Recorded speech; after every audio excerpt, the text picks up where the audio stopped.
I'm talking about that verse. I'm not asking about the Bible, all of it. Say to me that this verse in the Bible for sure is not corrupted, because you are bringing to me this verse to prove that Muhammad exists in the Bible, which means you agreeing that this verse is the correct verse from the Bible, which is not corrupted. So take the mic, please, and swear. Your mic. Go ahead. I swear to Allah that Muhammad sallallahu alaihi wasallam is mentioned in the Bible.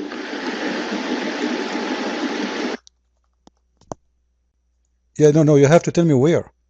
Which book, which chapter, which verse, please. Swear and agree that this verse is from the true, non-corrupt Bible. Say it, your mic. No, I want you to say, like, okay, is that verse you mentioned to me, is it corrupted or not? Or what I'm asking you, to admit that this verse, either you say it's corrupted verse, or you say this is the true verse of God. Very simple. The Song of Songs, Muhammadin. You come to the mic, you say the name of that chapter, the verse number, and you say this is the true word of God. Or you say this is a corrupt word of God, this verse. I'm not talking about the whole Bible, I'm talking about specifically that verse. Your mic. Not only in that verse, we have Muhammad mentioned in many verses, such as the Gospel of John, chapter 16, verse 7. Nevertheless, I tell you the truth, you that I go away, for if I go not away, the Comforter will not come unto you. Ahmed or Muhammad, meaning the one who praises, or the praised one, is almost the translation of the Greek word peristiltos. In the Gospel of John, the word comforter is used in the English translation of the Greek word. So even if you translate in Greek or if you translate in Hebrew, they both mean Muhammad. And no Christian can deny this. So you're really stuck. Jesus told you someone will come after him. The Bible speaks of Muhammad coming from the valley of Becca, or as we know, Mecca. And I really feel sorry for you, Christian Prince, when you die and it's going to be apparent to you that Islam is the truth, and you've been cursing it for your whole life, and then an eternity of hellfire when you will meet God. We will all meet God, and unfortunately our God isn't a man like yours, you blasphemous pig. And you have the audacity to curse our Prophet Muhammad sallallahu alaihi wasallam when he is the best man to walk planet Earth, and because of him 1.6 billion more Muslims.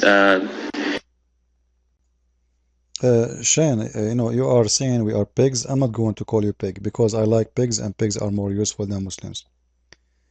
Secondly, yesterday give the Muslims... respect to you, just a confused man who has been oppressed by Muslims in Egypt, and you're just crying out for attention now as a Coptic. It's not my fault. Maybe someone was raped in your family by a Muslim. It's not my fault at all. That's not how all Muslims are. Maybe you met some people that were bad to you, but I really feel sorry for you when you die, because you're going to be, the angels are going to write you down as a liar because you lied about the Quran and the prophets. Okay, your 2 minutes is over. Now it's time for me to respond to you. First, Abdul, Muslim cannot do anything to me. And I am not from Egypt, Abdul Potato. And you call me pig, I'm not going to call you pig, because pigs are better than you. They are useful. Without pigs, millions of people would die for not having insulin. So don't compare yourself even to pigs. They are better. Now, let's go to what you said.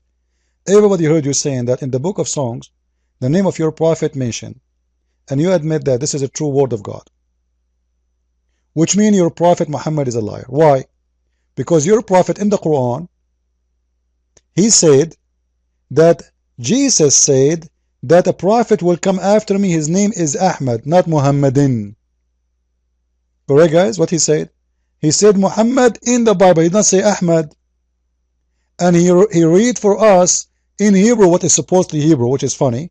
Muhammadin, not Ahmadin. Right? So your prophet must be the liar, because you admit that this is a true verse in the Bible. That's number one. It is Ahmad, not Muhammad. Number two, that should not be exist in the Old Testament, should be exist in the New Testament, because the one who will mention that is not the one who came with the Song of Songs. It is Jesus the Christ. So number one, lie. You got busted with it, and thank you very much for admitting that your Quran is not the word of God, because you admitted that the Song of Songs is the word of God and telling the truth. Number two, you said in the book of John, Jesus, he said, he will send the Comforter. Thank you very much. This is mean you're a prophet. He is the slave and the servant of Jesus Christ. God, did he say that the one who will send Muhammad is Jesus? Did he say that? We heard him, right? We heard him saying that Jesus will send Muhammad. That's amazing. That's actually beautiful. This is mean Muhammad is nothing but a servant of Jesus. And if we read the Bible there, it says that he will send the Comforter which is going to glorify me. So the duty of Muhammad is what? To praise Jesus. To praise his God Jesus. And here we go, Shan Ali admit that Jesus is the God of Muhammad. This is number two. Number three, in the book of John, it says that the Comforter is a spirit of God. Is your prophet a spirit or is a man? Very weird Muslims. And then Jesus, he continued, he says, and he explained that the spirit is him. He will come to us as a spirit. This is why every two of you mention my name, I will be the third, I will be between them. So Mr. Shan Ali, thank you very much for proving to us that Islam is a stupid religion and Muslims are not people who do read. Shan Ali, do you have anything else? I think it's time for me to ask you a question, right?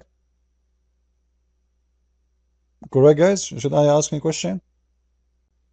So Shan, do you like me to ask you a question, or you want to continue talking? Because you know what? Customers come first, honestly. I promised my mother-in-law, I'm not married yet, but the coming mother-in-law, and when I get married, that I will be nice to Muslims. Because I'm planning to marry a Muslimah. I mean 4 Muslimas. Because I'll convert to Islam, you know? And then I have I have from Muslim women's 40, 60 Christian Prince Jr. And they will open chat rooms just to expose Muhammad. Now we go back to the topic. 6 billions, 1.6. What you know? Muslims are like, are you chicken? Yesterday, you Muslims, you were 1.2. The day after 1.5. Tomorrow 1.6. What is that? Would you think you are the only one who have babies? Well, we are more than 3 billion. Are you happy? So what? We are more than 3 billion. So what? And we are more than 3 billion who know how to read and write, not like you Muslims. Do you want me to show you Afghanistan or Pakistan? What about Pakistan? You're from Pakistan, aren't you? Come on. Until now, the traffic light there is to tie the donkey with it. Anyway, this is not our issue. As long as you are a Muslim and I am a Christian, I want you to explain something very easy for me in the Quran. Where the hail come from, according to the Quran? Where the hail come from? Don't tell me from your fridge. According to the Quran, the hail come from where? Because if we prove that Allah do not know where the hail is coming from, we prove that Allah cannot be God. Very simple. So where the hail come from? The hail, you don't know what the hail? The sky run rain and ice sometime, right? So where that hail is coming from? Your mic. According to the Quran. Go ahead.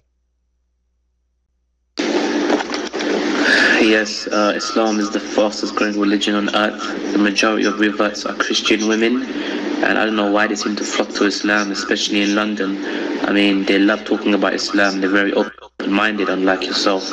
Because if a real Christian really understands Christianity, he'll understand that Islam is the only way to love Jesus properly and not turn him into a god or a tri-god or worship him, because Jesus was a man. You cannot worship. Shan, come on. We made a promise that you will speak like a man, as an adult, right? Okay, Islam is the fastest growing religion. Women, they are in London. Women, they are converting to Islam. So what? What's my business? And you just said, just women, right? Those are horny women. They want to sleep with a man. Whatever the man religion, they will be with his religion. They sleep with him for 1 year, 2 years, and then they convert to different religion. They are no Christians. You Muslims, you marry anything. You marry a goat. You see a Muslim speaking about dignity. Suddenly he will marry a woman, she slept with 1,000 men before him, just to get a green card. You have no dignity. But anyway, no problem. This is not our issue. I'm asking you now. The hail in the Quran is coming from where? He left? Uh-oh. Okay.